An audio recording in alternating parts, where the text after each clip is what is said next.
Hello, thank you for joining today's 5-minute Bible study in the book of Colossians. We are in chapter 3, and we're going to be looking at verse 21. As always, we want to get the full context of what we're reading. So the literary context of this verse will start back in verse 18 and go all the way through chapter 4, verse 1.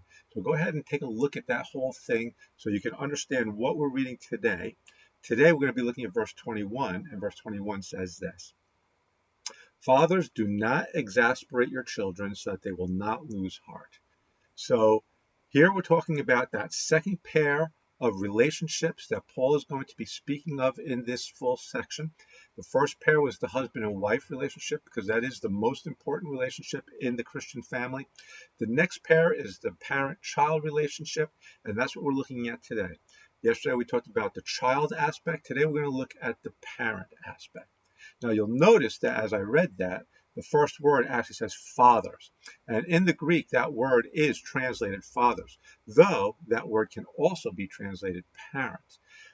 That said, it's properly translated fathers because we recognize that in the previous verse, there's a word that we see there translated as parents, which is different than this word.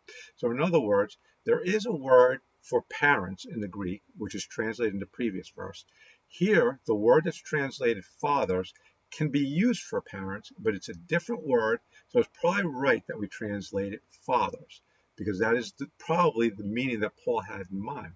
However, I want us to make note that while that is true, that today the way our culture is and the way the family is built, that's a little bit different than what we see back then.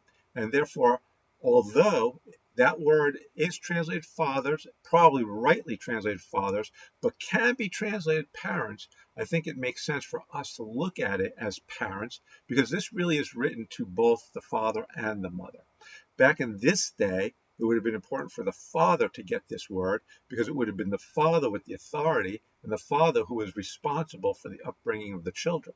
But here we recognize today that the father and the mother both are responsible. So as we look at this, we're going to see this as if it's speaking to parents, because in reality, it is speaking to the one or the people who are in charge of the upbringing of the children.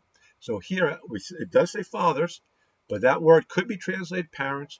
We're going to understand it as parents. And as we understand that, it says, do not exasperate your children. And what does that mean? That means to not embitter them, to not provoke them. It means not to do things to them in a way that will cause them to be upset. We see that. Why is that important for the fathers to understand? We see that because, especially back in the day, that fathers had this authority over their children, over their slaves, and the idea was that whatever the father said had to be done, and the father didn't really care so much about how the children felt. All he cared about was whether the children obeyed. Here, we recognize that in a Christian view of this, that fathers aren't supposed to be that way. In fact, we don't even see Paul talk about authority here. We don't see that at all. We don't see him talk about love here, which is interesting, but we see that what Paul's doing here is he's pointing out that children are not just slaves. They're not just chattel. They're not just property. They are human beings. They are made with the image of God. We understand that children have value. And so we don't treat them as if they're valueless. We treat them as if they have value. So as we understand here what Paul's doing, he's saying, because children have value, don't just treat them however you feel like, as if they're a piece of property, but instead, do not discourage them. Do not provoke them. And it continues on, so that they will not lose heart. And that's the point. We don't want them to become discouraged. We want them to have joy. We want them to be fulfilled in their lives. And so as we bring up our children, it's important for us to recognize that back in the day, children weren't viewed the same way we see them today.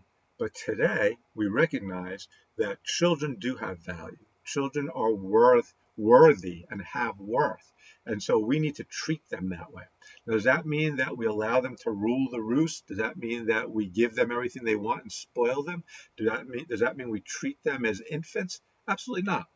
But it does mean that we don't treat them poorly, that we treat them as if they're human beings, that we treat them as if they have value. That was a huge change of view back in the days that Paul's writing this. In fact, all these relationships are very different than the way the relationships would have been in those days. So this is, today we live in a Christian society. We expect this kind of behavior, but this was not normal behavior for most of the history of mankind. So that takes care of that relationship with parents, children. So next time we'll move into the relationship between master and slaves. If you have any questions or comments or thoughts about this particular relationship or anything that we spoke about today, go ahead and put them in the comment section below. I'll get back to you as soon as I can. Yeah, and so thank you so much for joining me today. I appreciate you guys, and I hope you have a wonderful day, and God bless you.